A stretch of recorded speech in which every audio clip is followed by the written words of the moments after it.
నేనున్నప్పుడు అజయాత్రకి నేనే డబ్బులు ఇచ్చాను. ఒకప్పుడు నేనే హజ్ హౌస్ కట్టా.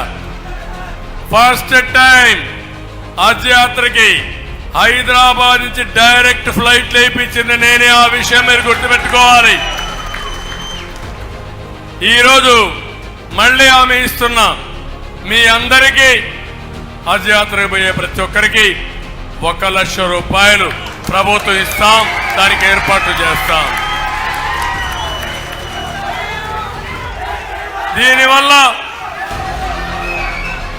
దీనివల్ల మీకు ఏ ఇబ్బంది లేకుండా మీరు పోయొచ్చే అవకాశం వస్తుంది. మీ బాగోగులు కోరుకునే పార్టీ తెలుగుదేశం పార్టీ, మీ విశ్వాసాన్ని గౌరవించే పార్టీ తెలుగుదేశం పార్టీ, మీ మనోభావాలను గౌరవించే పార్టీ తెలుగుదేశం పార్టీ అని చెప్పి నేను మీకు తెలియజేస్తున్నాను.